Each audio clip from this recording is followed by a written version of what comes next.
Il est 20h, bonsoir à tous. Voici les titres de l'actualité de ce dimanche. Alors que la superficie des terres agricoles recule, nous serons 9 milliards en 2050 sur la planète. Autant de bouches à nourrir et de nouvelles entreprises en France entendent bien répondre à cette demande future. Enquête auprès des éleveurs d'insectes. Et d'ici 2050, nous serons plus de 9 milliards alors que les surfaces agricoles, elles, reculent. Bref, comment nourrir à l'avenir cette population exponentielle? Eh bien, la solution pour certains, de nouvelles protéines, des insectes comestibles. Et plusieurs entreprises françaises ont décidé de se lancer dans cette aventure. Aurélia Guimin, Soigny Thiebaud. «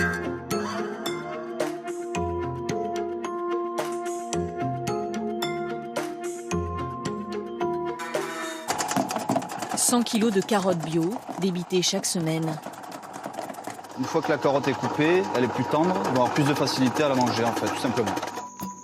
Et ils sont des millions. Minuscules, mais affamés. Sous les carottes, des larves de scarabées, plus communément appelées vers de farine.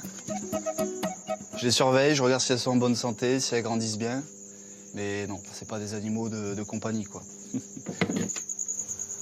Une fois à maturité, ces larves, nous allons les manger. Cédric Oriol en a fait le pari. Il a quitté la vente de textiles pour créer cet élevage hors du commun. Dans les bacs, ça grouille en permanence. Mais élever des insectes est apparemment moins contraignant qu'élever des vaches ou des moutons.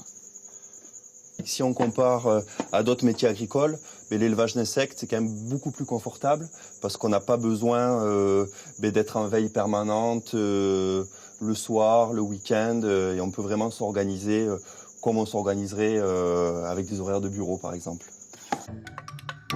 La ferme est unique en France. Elle emploie aujourd'hui 12 personnes.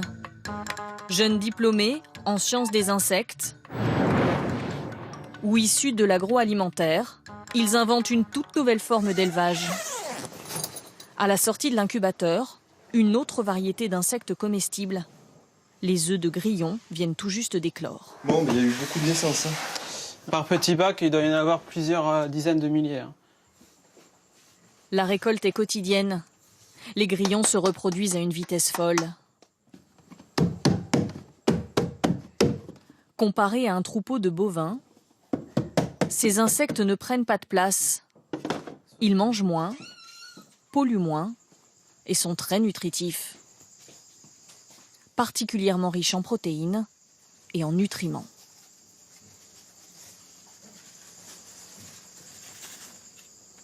On a coutume de dire que 40 grillons, ça représente une portion de viande.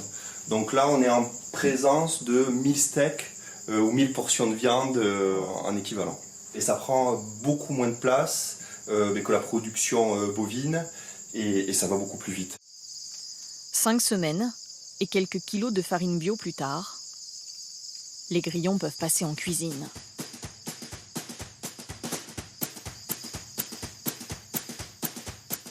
Le mode de cuisson est secret. Préserver les qualités nutritives et gustatives a demandé des années de tests. Alors là, vous avez des verres de farine et des grillons. Un peu de sel, de l'huile, des épices. Ceux-là peuvent être grignotés entiers à l'apéro. Tout inventé, tout le temps. La ferme a son propre laboratoire pour expérimenter une nouvelle façon de manger.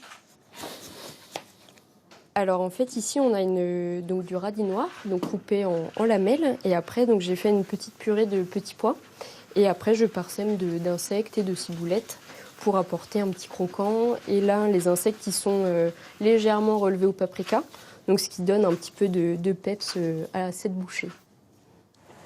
Au pays de la gastronomie, il fallait oser. Mais Cédric Oriol veut relever le défi. Depuis 6 ans, il fait déguster son produit aux 4 coins de la France. On peut faire le parallèle avec les sushis, par exemple. Il y a une vingtaine d'années, manger du poisson cru en France, c'était quelque chose de complètement farfelu. Et c'est vraiment des produits qui sont rentrés dans nos modes de consommation. Et je pense que les insectes comestibles, ça va être un peu la même chose. Mais les pionniers, au début, passent toujours pour des farfelus ou pour des illuminés. Et c'est souvent le temps qui leur donne raison. Les insectes sont principalement distribués en magasins bio. Les Français en consomment seulement 12 tonnes par an, anecdotique comparé aux 1,5 million de tonnes de viande consommées chaque année. Mais le produit entre progressivement dans les habitudes de consommation. Est-ce que je peux vous faire découvrir les insectes comestibles? Non, merci.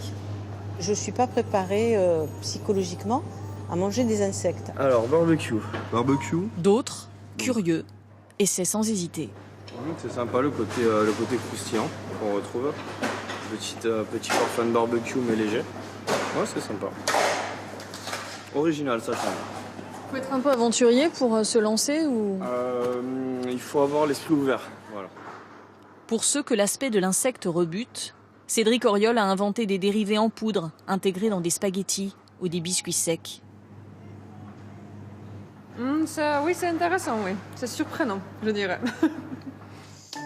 Les habitudes changent et cet élevage veut continuer d'innover. La ferme sera bientôt automatisée et va générer 40 nouveaux emplois d'ici 3 ans. Un nouveau savoir-faire à inscrire au patrimoine culinaire français, tout en préservant les ressources de la planète.